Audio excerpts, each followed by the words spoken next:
I hope you're ready because we have a new Baldur's Gate 3 controversy right here. What is going on with all of this recent Baldur's Gate 3 controversy? Are AAA devs Who knows? actually scared and panicking over the success of Baldur's Gate 3? Yes, 100%, absolutely yes. They are afraid that they will be held accountable, that they have more resources, more manpower, more money. Well, that literally is the definition of resources on one hand. More everything, and yet they deliver far, far worse products. They don't deliver even half of what this game delivers. Or is this mostly just made-up nonsense to drive clicks? The core of this discussion began all the way back in July. Yeah, people have been arguing about this for over a month now for some reason. One game dev made a Twitter thread talking about some raised standards that are being placed on other games due to Baldur's Gate 3 and how good that game was shaping up to be. And the real crux of this post was, you can't separate a game from the process used to build it. And in Larian's case with Baldur's Gate 3, they had a nice long dev cycle with tons of devs from all over the world working on the project. These devs are incredibly experienced with this specific genre and even engine, as well as their approach to early access really helped fund. Okay. Let me go against the stupid point of, oh, these devs are really experienced with the genre. Then how about when you make a game, you also just hire devs who are really experienced with the genre? Ever considered that? I don't know, seems like a pretty decent solution to, that problem. This long dev cycle, as well as squash a ton of bugs with direct feedback from players. If you didn't know, most of the first act of Baldur's Gate 3 was in early access for about 3 years, giving them a ton of opportunities to not only make some money on that content as they were selling the game, but also just take in mountains of feedback from those who were playing. It seems like this was a huge reason that Baldur's Gate 3 was such a success on launch. And the ultimate takeaway from this Twitter thread was, Larian has a ton going for them with Baldur's Gate 3, and that's an anomaly in gaming. So if you walk away from Baldur's Gate 3 feeling like it really sets a new bar for RPGs, that's kind of misguided, or at least that's what this person claims, because a lot of... Oh, look at that, someone did something good. That's an anomaly. Yeah, I hate these opinions, they're so stupid. The other RPGs out there wouldn't have this set of great circumstances behind them, so it would be very difficult to create something on this level again. And they followed up. Someone tried. Oh, woe is me, it's hard to replicate. Trying actually is hard, and no AAA studio wants to do that. Yeah, we know that. That's not exactly news to us. We know that Bethesda is gonna literally just, retexture Skyrim and probably sell it again in 2 years. We know that. We know that Blizzard will never make anything good yet again. Overwatch 3 is going to be Overwatch 0.5 because it's going to be some kind of beta version because they don't want to even try to make something new. We know what's happening, and we hate it. It's pure and simple. By basically saying that even with a specialized team, time, and money, a game can still suck. Even with good or even near perfect conditions, not all games will be as incredible as Baldur's Gate 3, and when you actually get into a production of this scale, failures can be catastrophic, taking down multiple studios at once just because of how much money has to be invested. I know though, I'm going to be giving my actual thoughts on all of these... I think there's an easy solution to that. Have you ever tried, making a not shit game? Also, Baldur's Gate is not even the only people who try it. There was this small game that you may have heard of, called Rust. The initial game that they wanted to make was so different from what currently exists, and that only exists because people's feedback was that, well, the current game sucks, so they literally reworked the whole game from start to finish because of that. And guess what? Now it's doing fine. Now it's doing really good. How about that? Wow! Imagine that.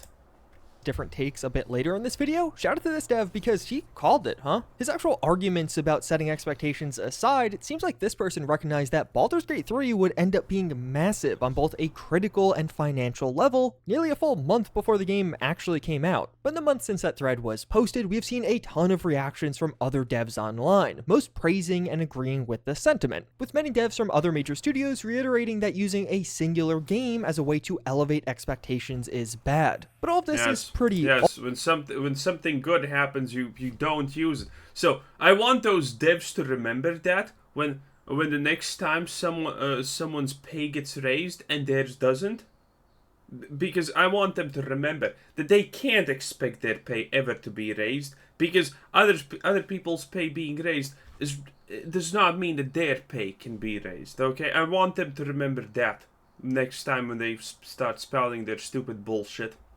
And of course, these devs are gonna say, oh, you shouldn't look at this success as anything good. It's actually bad. Yeah, because they know they're incapable of doing this. They know they don't have what takes it from you to make it. They know they know they can't even make 50% of that, even if they try. They know they're shit.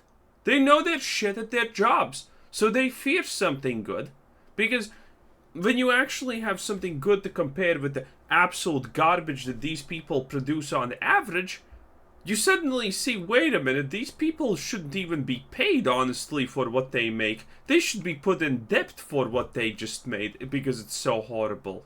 Old. We're talking about something that happened about a month ago now. Although naturally, this conversation was reignited with the actual release of Baldur's Gate 3 and the mountain of praise it ended up receiving. That all leading up to a video we recently got from IGN responding to this narrative titled Baldur's Gate 3 is causing some developers to panic. And here, IGN basically talks about why was the first response from these devs to pump the brakes on user expectations instead of trying to learn from Baldur's Gate 3, or even just improve how they're working in making video games themselves. The video poses the question, why shouldn't consumers have raid standards after Baldur's Gate 3? And IGN posits that fans are frustrated with large studio greed. Between bad remasters, scummy microtransactions, and just flat out buggy releases, things have gotten very frustrating for consumers over the past couple of years in gaming. And if you haven't seen the IGN video, an important note about this, even though it came from IGN, it really is just kind of talking. They're reading some quotes, and one person, Destin from IGN, is just kind of giving their thoughts on what's going on. It's not like they really conducted a bunch of additional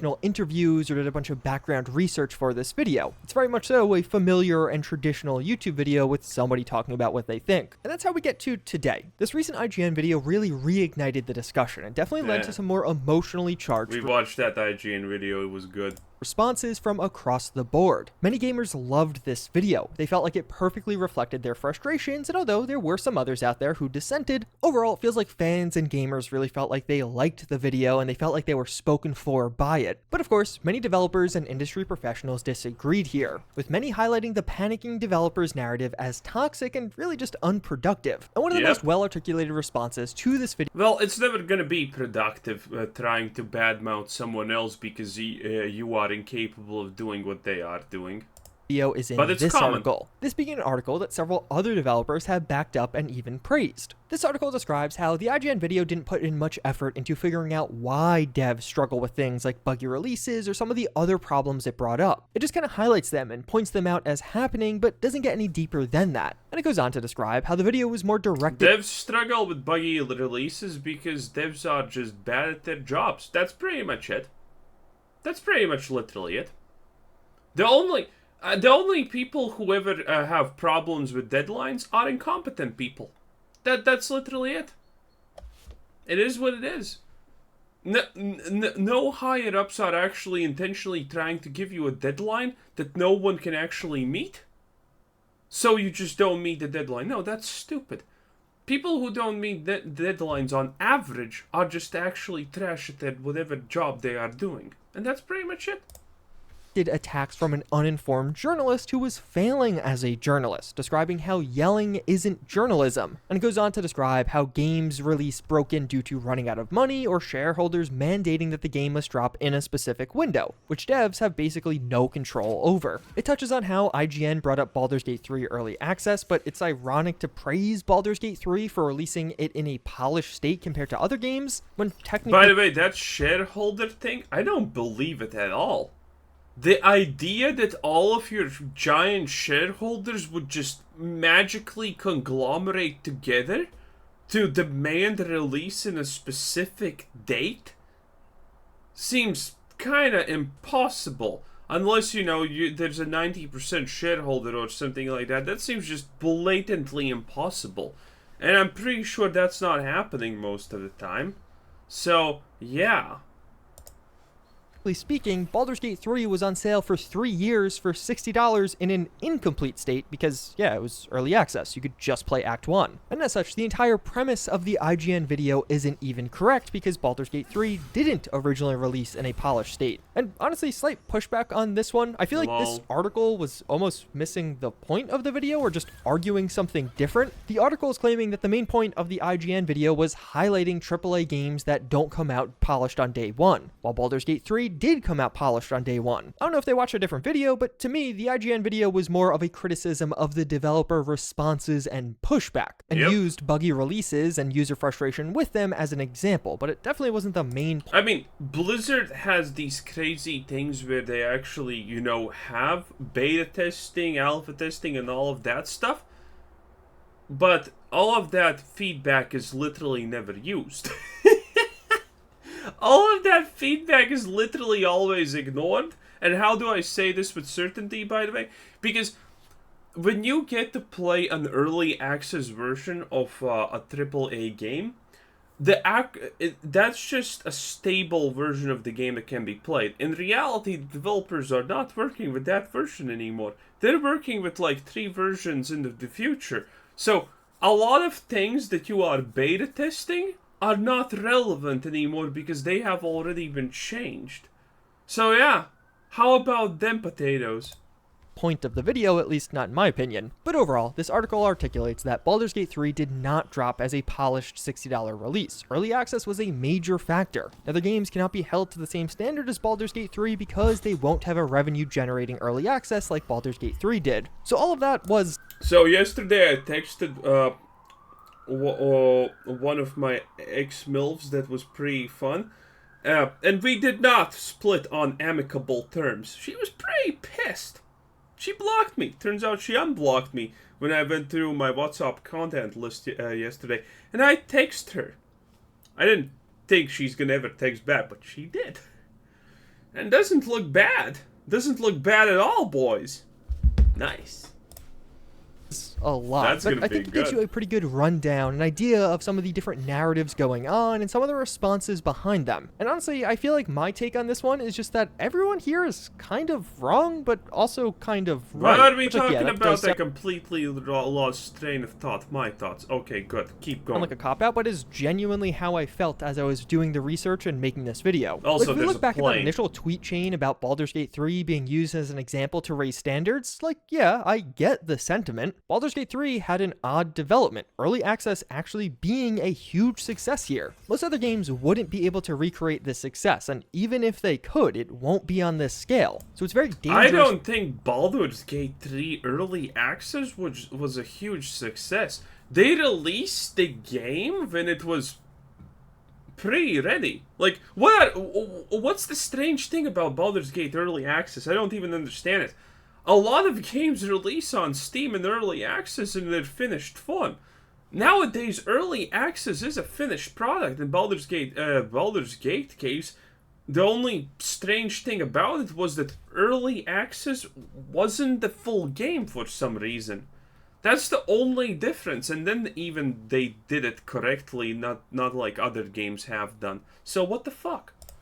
For gamers to start expecting all games to release like this. Although I definitely think it's very convenient how this is all framed. Baldur's Gate 3 went into early access with 20 to 30 hours of content playable. They had to make all of that content first, and even going into early access at all is a pretty major decision and a huge risk. Baldur's Gate 3 happened to be an example of early access working, but at the same time it could have backfired and it really killed a lot of the hype for the game. And even beyond that, it's not like Baldur's Gate 3 didn't have other major roadblocks. It was developed during a global pandemic like many other games, as well as one of the studio's offices was based in Ukraine. And, you know, a $1 trillion company literally stole their release date. I think it's incredibly disingenuous to paint Baldur's Gate 3 as having this perfect development cycle. They hit major roadblocks, and they made some very risky decisions. Moving the release date relatively close to release, and of course going into early access are two things that paid off in huge ways, but they could have not. I feel like there's some major hindsight bias going on in this discussion. But to me, the strangest part about all of this is the framing. Like at the time, Baldur's Baldur's Gate 3 was just a promising up-and-coming game, and then to tweet about how it shouldn't impact expectations for other games, and then tweeting all of this before Baldur's Gate 3 even releases, that's just bizarre to me. So on one hand, yeah, most gamers literally know nothing about game development. Like you watching right now, you probably have a variety of completely inaccurate and baseless opinions on how games are made that are true, but I do know about how business and these things work, so, you know, my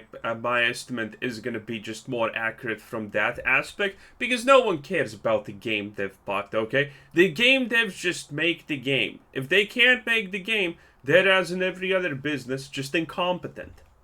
That's it. Are nowhere near... It's really not that hard. You can, like, learn these things in probably a week if you just stay in one high position for, again, a week, and you pretty much understand how things work. The people who are... Hey, if you're one of those people who think your boss is stupid, the reason you think that is very, very, very likely just the situation that your boss doesn't give a flying fuck about you because he considers you literally borderline autistic. And he can't replace you fast enough because there's no one to replace you with, sadly. That may be a reason why you think your boss is stupid. And not a lot of people share that sentiment. Reality. So yeah, occasionally having your opinions corrected as a fan is not shocking. It's actually probably a good thing and something that should be happening more often. But at the same time, we have been getting a ton of mediocre to bad games lately. Major productions that release full of bugs or tons of microtransactions. Ooh, so for Redfall, obvious reasons, beautiful. gamers feel like they're getting taken advantage of. And I don't think it's an issue for them to be celebrating a studio that isn't taking... I mean, this is not even early access. This is just like Redfall was like they released the concept of a game. Advantage of them and hoping other studios also take notice of that. But at the same time, I feel like the IGN video was also kind of bizarre, highlighting a month-old narrative and sensationalizing it by saying developers are panicking. I wouldn't characterize any of the tweets I saw, both in the IGN video, but also other tweets I saw while doing the research for this video as panicking. Most of the time, it was just developers trying to keep expectations in check or correcting others. Well, yeah. I don't... Nice pose. I don't know what... Well, can we call it panicking? I don't know, but we kind of almost can, probably. I mean, the fact that these big developers are spouting opinions like that in the first place is kind of very revealing. Obviously, Blizzard is not going to go and say, officially tweet, Larian's success should not be taken into account when looking at a Blizzard game, because that would be literally just admitting that your company is trash. That's probably not a smart move. But you know, the devs, the salty devs, yeah, I think they represent panicking. Others. Panicking just feels like a completely inappropriate word to be used here. And similar to what this follow-up article criticized, I think there is a version of this video that is just way better. It actually includes more of the perspective of developers and has a more in-depth conversation about their concerns. If we have this many devs all on the same page, there's probably something there, and I think exploring that along with the consumer perspective would have been a far more helpful video than what we actually got. But at the same time, I think the IGN video did really resonate with the feeling many consumers had, and really a feeling that many consumers continue to have. I think for many, it just made them feel seen or heard because, yeah, people are frustrated. These games have been coming out in really bad states lately, and that's just not acceptable. And even as the video does highlight, not all devs agreed with that original tweet chain. There are a variety of devs out there that are taking what Larian is doing in stride and using it as an inspiration on how to do better. As I mentioned a bit earlier, I think this follow-up article did miss the point of the IGN video somewhat, but I also think it is contributing to the very toxicity it's criticizing. At some points, some of the insults, especially around journalistic integrity, just get a bit personal in my eyes. I don't think that's actually helpful or additive. I think it was... I think it's very helpful because journalistic integrity has not been a word that has been functional for years at this point. So, if some journalist gets criticized for zero journalistic integrity, I have absolutely no problem with it. I think we should held them to an even higher standard, honestly. was just taking shots because it feels good to take shots sometimes. And it makes this entire argument about launch polish, but for some reason fails to mention the lack of launch polish with Baldur's Gate 3. If you're actually playing Baldur's Gate 3 and make it past Act 1, you're going to run into some major bugs. Like, yeah, the game's still great, but it's not exactly a secret that there are a plethora of progress blocking bugs or even entire quest lines being broken. The devs are working on it, and I honestly cut them. Yeah, they're actually fixing it. That's also a huge difference. They are fixing it. And, you know, what you saw here is a little bit disingenuous because that's not like every player's experience. These experiences are pretty rare. You know, this is not like a Fallout 76 situation that we are talking about where literally everyone's game is an absolute buggy mess with everything wrong that can be wrong instantaneously. These are far in between.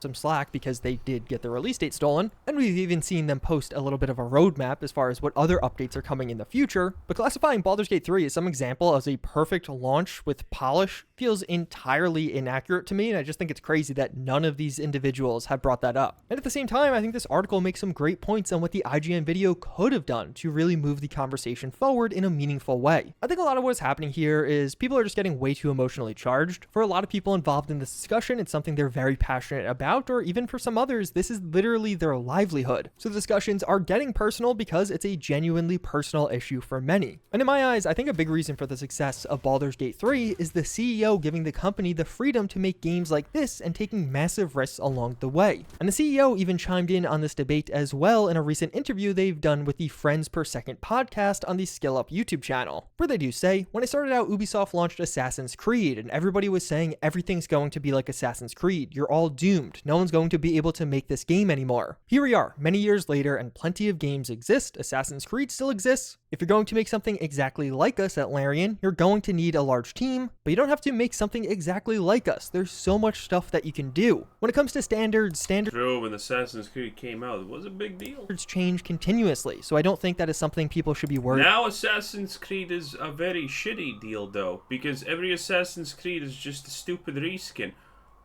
And that's pretty much it. About with Baldur's Gate 3, games like ours are very specific. It's what we want to make and what we specialize in, so it's logical that we have a certain pedigree in creating it, because we've been building these games for 20 years already. I don't think there's such thing as a game that says, oh, this is the standard and everybody has to hold themselves to it, because tomorrow somebody else will come up with something new and cool. Standards change so rapidly that there are no standards. And honestly, this has been the narrative I resonate with the most. To me, this is the person behind Baldur's Gate 3's success, and the reason it won't be easily replicated is because other studios won't be willing to take some of the same risks or devote the same dev time as Larian under their CEO. And this was self-funded. They used their own money to make this a reality and are now reaping the rewards of that. Which, speaking of rewards, Baldur's Gate 3 just managed to cross an even bigger milestone this past weekend. The game just hit a new all-time high player count on Steam, which honestly is quite monumental. For the vast majority of games out there, their all-time high player count is set during launch weekend. But for Baldur's Gate 3, it's not. True. It's actually set during the second weekend, which would suggest a ton of positive word of mouth boosting. No. That would suggest that people played it and they keep playing it. Baldur's Gate Steam chart represents the fact that it's a good game. So, you know, all of these bugs are not a problem. You know, now there are some game-breaking bugs and people don't talk about the bugs enough. But the reality is, you're playing a game where there's so many options to what you can do and so many freedoms how you can and what do and things like that. It's a miracle, honestly, there's not 50 times more bugs. Because with the possibilities that this game allows you, you should expect like 1 billion times more bugs, but you don't get them. So, the amount of bugs, honestly, considering for the scope of this bad boy, is non-existent almost. And they are fixing the biggest glaring bugs and issues reported pretty much on day one. Because, again, the early release thing, not a lot of people honestly played early release. Not that many. sales even further. There was also a concerted effort by the community to try and get as many people playing this weekend, so that definitely pushed things forward even more. But this is a monumental milestone. It's actually pretty wild for this to have just happened. And to cap it off, Baldur's Gate 3 has gotten even more overwhelmingly positive reviews, as it has now surpassed Disco Elysium as the highest rated PC game on Metacritic ever. Another pretty stunning accomplishment for these devs that were willing to take the risks here. But yeah, that's my take on the Baldur's Gate 3 situation, my thoughts on some of the recent conversations and controversy that's been happening around the game, and thankfully, I'll probably never talk about this stuff again. Well, that's Juice Head. Or it almost looks like a hand if you think about it. But whatever. Anyway, this was Quizzer Sence. Thanks for watching. Subscribe if you haven't already. And have a nice day. Bye-bye. I'm going to go have some fun.